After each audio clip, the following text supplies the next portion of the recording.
tumakbo ka, pasal-pasal isang kabanggit bigas. Tingnan ko lang yung dila mo, kurpata. O kurpatang dila. Hanggang dito yung dila mo, sigurado nga, pero isang kabang bigas, tatakbo ka? Saan ka nakita ng taong ngayon tumatakbo mga kapatid ko, kadala-dala isang kabang bigas? Ang bigat nun! Baba mo muna yung isang kabang bigas. Saan ka tatakbo mga kapatid, kukuha ng tricycle. Yes. Walang tumatakbo mga kapatid ko na panatag ang kalooban pag may mga pasanin. Yes. Kaya nga sabi ni Paul alisin niyo lahat ng kabigatan kasi pagka may kabigatan ka Sunday morning mga kapatid, ang mga hapon na yun. Amen. Hindi ka na makasave pa nun. Yes. Ang hirap po sa pag ayaw kasi matanggal ko yung bigat-bigat eh. Yes. Para makarating ka rito, sama-sama tayo magpupulit, sama-sama tayo sasaya sa kabutihan ng ating mga Panginoon. Masaya ang Diyos mga kapatid ko sa kanyang mga anak na nagkakaisa. Amen? Amen. O, palakpakan natin ang ating mahal na Panginoon mga kapatid.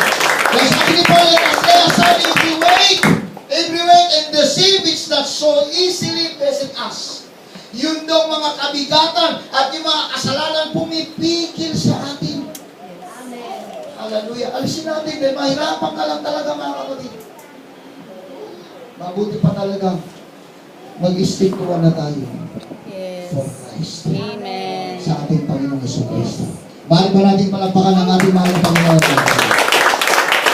Hallelujah, hallelujah, hallelujah. Kaya nga mga kapatid ko, kung ating papansinin mga kapatid, gusto ng Panginoon na matapos talaga natin ang takbuhin. Habang tayo nabubuhay, patuloy lang. Pag may problema, patuloy lang. Pagka may mga tumutukso sa atin, tabi natin, hindi na tayo kasama dyan. Hindi na tayo pag-aari ng mundo. Dati pag-aari tayo ng mundo. Dati mga kapatid ko, inaangkin tayo ng mundo. Gusto ng mundo, alipinin tayo mga kapatid ko. Pero ngayon, nandun na sa atin ang kalayaan. Kaya malaya na tayo mga kapatid. Malaya na tayo mga pagpupuri. Malaya na tayo makapagsamba. Malaya na tayo mga ipapaabot sa Panginoon. Kung ano mga kapatid ko, hallelujah, ang kabutihan niya sa buhay natin. Malaya na tayo. Kaya nga mga kapatid, dahil sa malaya mga kapatid ko, lahat magagawa mo na para sa Diyos. Para sa Panginoon. Magagawa mo lahat. Hallelujah. Yung palakasin ka lang, mga kapatid ko, physically, yung palakasin ka lang spiritually, yes. Isang magandang pagpapala sa Amen. buhay mo, mga kapatid. Ang daming tao ngayon sakitin. Yes. Ang daming tao ngayon, very problematic. Ang dami naman pera, pero problemado pa rin, mga kapatid, sa buhay. Nanlulungo ang mga puso, mga kapatid. Hindi maintindihan kung ano ang gagawin. Tayo, mga kapatid ko, sapat-sapat lang. Pero sumasaya tayo. Masaya tayo dahil napakabuti talaga ng Diyos sa buhay natin. Mabuti talaga ang Panginoon sa buhay natin. Yun yung isang magandang pagpapala, mga kapatid ko. Hallelujah. Hindi kayang bayaran ito. Amen. Ha? Amen? Kaya nga yung iba, mga kapatid ko, naghahanap, mga kapatid ko ng mga komedyante para patawanin yung mga problematic na tao. Binabayaran ng libo-libo. O sige, patawanin mo ako. Hallelujah. Marami. Diba? Kaya nga ngayon, marami. Pagka ang palabas, mga kapatid ko, pang-comedy, puno-puno talaga mga kapatid. Bakit? Kaya ngayon, pwera, mga kapatid ko, yung mga komedyante kahit sa TV na eh. Yung Itbulaga ba mga kapatid, kung nanonood kayo ng 7 na yung Itbulaga, sino bang tinitingnan din palagi, yung inihintay mga kapatid? Mga kapitbahay namin doon lang, inihintay, one for all for one eh. Dahil kayo si. Wala lang isa. Kahit paulat kayo siya, tapos dinagdagan pa ngayon nung magandang ilong mga kapatid ko, so yun, lahat na lang kinakain. Napapanood ko kasi. Si Bal ba yun? Bal Soto? Yun. Dili mo mga kapatid, yung nakarang cake mga kapatid ko, binuhusan ng suka. Sabi niya, okay pa rin daw. Dili mo, cake, binuhusan ng suka. Tapos pinakain sa kanya. Wala. Yun yung mga tinitinan ng tao. Ang daming tao, mga kapatid ko, na nanunood. Bakit? Napapasaya eh. Kasi ang tao ngayon, kulang talaga sa saya. Yes. Dito to, nagbabayad, nanunood, kung saan pumupunta mga kapatid ko para sumaya lang. Yes. Nagliliwali, pupunta ng Tagaytay, pupunta mga kapatid ko ng Hong Kong, pupunta mga kapatid ko ng Mindoro. Mindoro, ano ba doon? Yung lahat pinupuntahan para sumaya lang. Yes. Amen? Amen. Pero sabi ko pupunta pa sila dito, kumanta ka lang dito mga kapatid ko, magpuri ka sa Panginoon, kakaibang nararamdaman mo sa puso mo eh. Purihin mo ang Diyos, sasambahin mo ang Diyos, pag pinasaya ka, o itong premyo sa'yo, blessing. Pag uwi mo sa bahay mga kapatid, magtatakay mo sa asawa mo, nakangiti ka na. Ano nangyari sa'yo? Ba't ganun ka na? Nakarating ka lang sa church na yun eh, nakangiti ka na. Kasi mayroon nagpapangiti, mayroon nagpapasaya. Ang presensya ng Panginoon, ang Diyos na buhay mga kapatid ko. Kaya dito nga, ito yung resting place mga kapatid. Ito yung lugar kung saan makakapahinga talaga ang kaluluwa mo. Kaya nga sinabi ng Panginoon, huwag mong papabayaan ang pagkakatipon-tipon na gaya naman ang ginagawa ng iba, lalo pat namamalas mo na malapit ang Panginoon, Hebrew 10:25. Bakit sinabi niya yun? Kasi nga pag nakarating ka sa iglesia ng Panginoon, may problema ka, hallelujah, nawawala, may kabigatan ka, binibigay mo sa Diyos, may mga nararamdaman ka sa buhay mo, sumasaya ka, dahil, hallelujah, sino ang dahilan? Si Jesus Christ ang dahilan kung bakit masaya ang church ng Panginoon. Kung pwede lang, araw-araw linggo. Hallelujah. Dito na lang tayo titira. Pero huwag tayo magdala. Magpatuloy lang tayo sa langit. Doon, wala nang pagluha. Wala nang kahirapan. Wala nang magtatrabaho. Wala nang night shift doon. Lahat doon pagpupuri sa ating mga Panginoon. That's faith. Amen? Kaya ako hindi ko pagpapalit yung paglilingkod ko sa Panginoon. Hindi na. Kahit paano gagawin nila sa akin. Basta maglingkod tayo sa Panginoon. Dahil lagi mayroong kaakibat na pagpapala ang Diyos sa buhay natin. Pagising mo sa umaga, ano bang blessing na tanggap mo? Ha? Ha? Yung hininga mo. Pero mo mga kapatid, hindi ka inatake.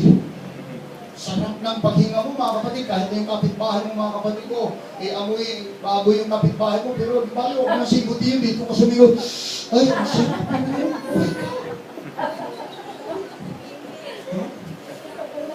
Yung hangin mga kapatid, yung sa Bulacan, maantok na mga kapatid. Pagka naghugas na ng mga babuyan doon mga kapatid, pero sigot lang, nalabang ang mga tao. Sigot lang. Pray yan, pray. Oh, ito nilagyan yung ilong mo ng kontador. Lagi ang binabayaran mo araw-araw. Hindi mo mga kapatid. Oh. Ha? Isang mamera lang kada minuto. Sa hangin nilalanghap mo sa Diyos. Isang mamera lang, magkano babayaran mo? Siguro mga 1,000 may isang linggo. Linggo lang ha. Kaya mo, para lumit ang bayad, huwag mo na huminga. Ano yun? Ano yun? Ano yun? Ano yun? Kinakausap mo ako? Hindi na. Sabi mo, nagtitipid ka sa hangin. Ha? Kung gano'n ang gawin, magtitipid ka sa hangin. Ay, sigurado. Huwag ka na huminga. Paminsan-minsan na lang. Yes. Libre ang hangin. Hallelujah. Pero hindi, grabe si Lord, di ba mga Yes, kapatid? libre. Pagbukas mo lang, litripa lang, lumalakas na yung hangin. Nakapit mo mga kapatid ko, di mo ang prita yan. Yes. Amen? Amen. Pagka pumunta ka ng kusina mo mga kapatid ko, pagtingin mo ng baso, may kape agad, instant pa, ginawa pang 3-in-1. Lupit mo, para sa'yo yun. Yes. Para sa kanila, para din sa'yo. Ibig sabihin, hindi ka pinagkukulang. Yes. Nag-improve mga kapatid. Dati hirap ka pa magtimpla, sasalain mo pa. Kasi maraming lugar, maraming mga kapatid, butil-butil yung kape. Ngayon, pag buhos mo, timpla ka na, inom ka na kagad 3-in-1. Kailangan mo ng mainit na tubig. O, bilan mo sa araw yung tubig. Instant. Saan ka pa? Ha? Kasama ko sa bahay nun. Pagka umaga mga kapatid, ayan, Bene. Nagbibilad ka na naman isang kuntero na tubig. Alam ko na yan, panligo mo. Kasi ang lamig eh. Nagbibilad talaga ako. Hindi ka may papakulong. Binibilad na lang sa labas. Ang mainit eh. Oh. Diba? Napakaswerte natin. Yes. May mga bansa, walang init. Amen? Yung sabi ni Brother Robert na Sima, nakarating sa Czechoslovakia, mga kapatid, yung araw doon, konti lang. Puro lamig. Hirap daw. Hindi mo nakatiis sila. Ikaw pa kaya kumpleto mga kapatid. Pagka-araw may araw, pagka-gabi may gabi, o may hangin mga kapatid, kumpleto. Kaya ang pagpapahala ng Diyos, grabe sa buhay ng tao. Lalo na sa atin mga kapatid. Hallelujah. Pagka gusto mo mag-almusal, ako meron ka agad itlog pa. Kung biro mo yung manok, sige lang makitlog. Ilang taong ka lang ang itlog, Di ka ba nagkakaroon? Kung minsan napakasimple lang isipin mo mabuti, Yes. titigan mo, bakit kaya nag-iitlog to? Pati lalaki nang initlog na.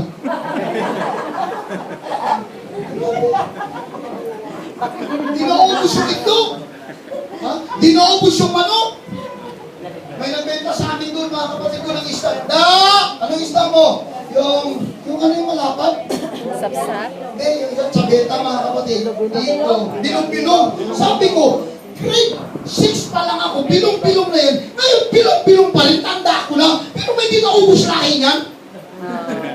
Nakarating pa rin ang Bulacan, sa Davao ako nun yan. Kumakain ako ng bilong-bilong at sarap-sarap ng prituhin. Ngayon, nandito pa rin ang bilong-bilong na yun sa Bulacan. Yes. Totoo. Gusto hindi ka ubos yung lahi. Yes. Para sa iyo yun. Yes. Para sa iyo. Amen. Para sa atin. Pag pupunta ka ng palengke, mayroong dampan, may dilis, mga kapatid ko, may sapsap. Pinakamalaking isda sa buong mundo, sapsap. Bakit malaki? Sa tindi ng laki, sapsap na lang ng sapsap yung mga isda, kaya lumiit. Kasi chap-chap. Sapsap. Kaya pinangalanan niya, sapsap. Sarap kayo yun.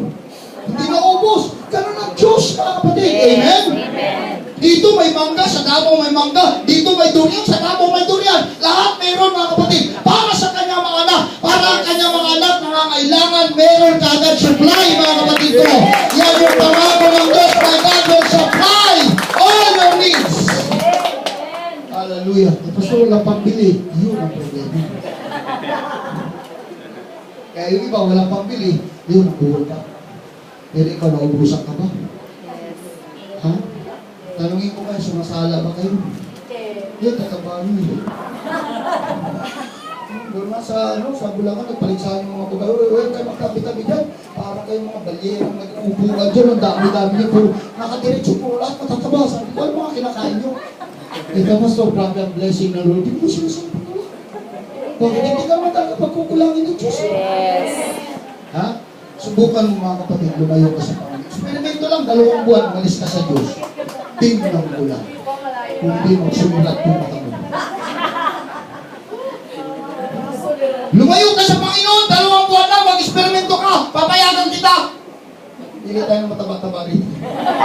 Mag-backslide ka muna, Brad. Sige, mag-backslide ka, 2 buwan lang. Eksperimentohan natin kung anong mararamdaman mo. Yes. Siguro pagbalik mo rito, naku, hindi na kita makilala. Para ka na, yung mata mo, mga kapatid ko, baka dito na. Totoo yun. The blessing of the Lord, it maketh rich, and he had no sorrow out of it. Ang pagpapala ng Diyos, nagbibigay ng kayamanan, nagpapasaya sa buhay, at walang dalang kalungkutan. Yes. Hindi ka manunungkot pag nasa Panginoon ka. Kaya ka tumataba kasi kain na lang ng kain, tawa na lang ng tawa. Yung problema, bahala ka sa buhay mo. Yes. Dapat ganun na tayo. Yes. Amen? Amen. Ganun naman, isip ka ng isip ng problema, wala rin namang naiisip. Yes. Malayo ang tingin, wala namang natatanaw. Looking unto Jesus is the author and the finisher of your faith. Subukan ka naman tumingin. Pag tumingin ka sa kanya, hindi ka mapapahiya. Pag tumingin ka sa kapitbahay mo, naku, huwag mo akong tingnan na para bang uutang ka. Pagka sa kapitbahay mo, titingin ka, naku, alam ka kagad, yung kakantahan ka na nun. Pag sa Lord ka, Lord, pautang, merong gagamitin si Lord. Yes. Merong gagamitin, amen. Pag sa Lord ka lumapit, may gagamitin. So, napahiya ka na ba? Hindi ka pa napapahiya, amen. Pero pag sa kapitbahay mo, naku, kakantahan ka na nun. Eksperto sa kanta yun. O ikaw naman, anong gagawin mo? Sayang na sayang lang. Sayang na sayang. Wala sayang. Wala kang mapapala. Sa Diyos may mapapala ka. Sa Panginoon may mapapala ka. Looking unto Jesus. He's the author of the finisher of your faith. Hallelujah! Siya magkakaloob sa'yo. At may gagamitin siya. Amen. Sabihin ng Lord, Gabriel! Ayan. Kung anak mo, may problema. Hindi.